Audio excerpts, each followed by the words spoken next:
Merry Christmas, Happy Holidays, Happy Hanukkah, Happy whatever you believe in if you don't believe in anything, and whatever you do in the month of December this time of year. With that being said, I figured that with the 1-year anniversary of this being out in Japan, let's talk about the PlayStation Vita.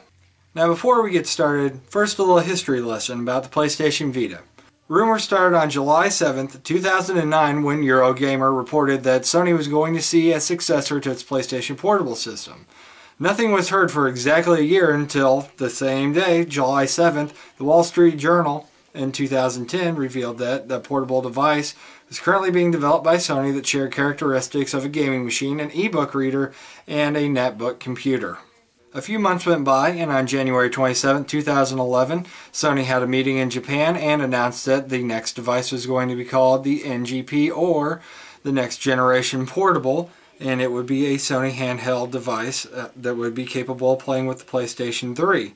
On June 6, 2011, at E3, Sony announced that they were going to have a rename of the device, calling it the PlayStation Vita, and they gave price points along with a few games that were going to come out with it, and named the system Vita, which means life in Italian and Latin. Along with that announcement, they also announced what kind of new features were going to be on this device. Such features as the ability to have a memory card from 4 to 32 gigabytes, just like the PlayStation Portable, only expanded. It would have a 5-inch OLED screen with a multi-touch screen, just like most modern cell phones, and it would have a rear touchpad, which comes about, well, useless for anything, let's just be honest. Also had 6-axis control. That way you could look like a complete buffoon like I do right now when trying to play this in public and running into everybody.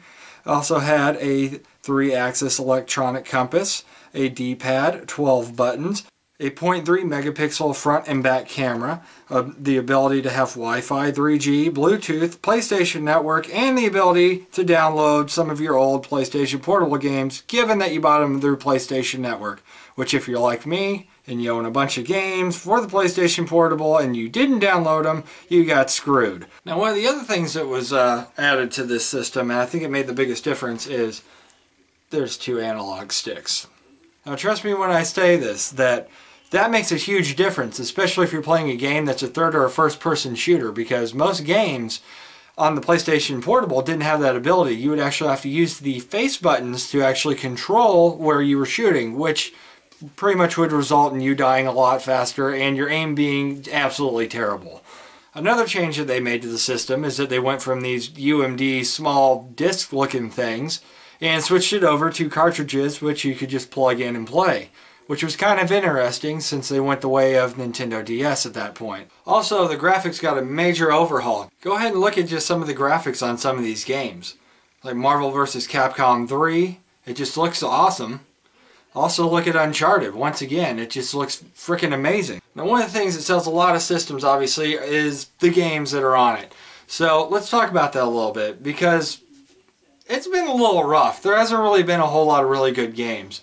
When the system was released, they had such games as Hustle Kings, Escape Plan, that one's okay, FIFA, let's see, Ninja Gaiden, all sorts of different games. I'll tell you what, let me just tell you the games that you should buy. How about that?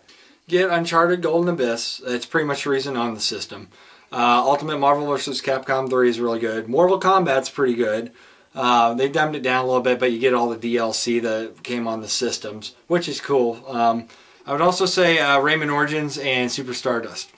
Now, if there's one game that you shouldn't buy, do not get Call of Duty Black Ops Declassified on the Vita. I know it says Call of Duty. It's a shameless act of Activision just to make money.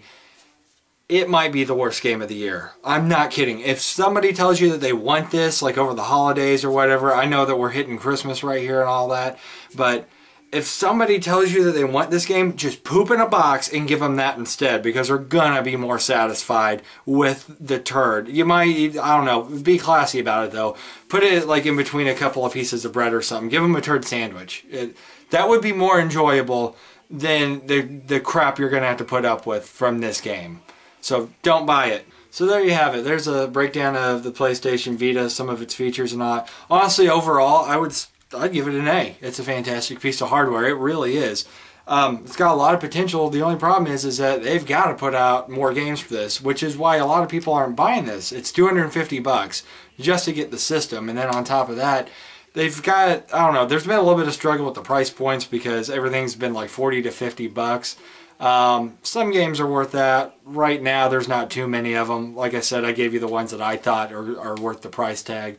But, you know, hopefully, well, Sony's pretty good at it. They got to get their act together, much like Nintendo did with their 3DS, and just get things in line. Give it time. I don't know if I'd buy this right now. If you're a big Sony fan and you want something to play, go ahead and pick it up. I don't think you're going to be too disappointed. But, you know, other than that, give it a year, I'd say, and see where the games go. Other than that, thanks for watching.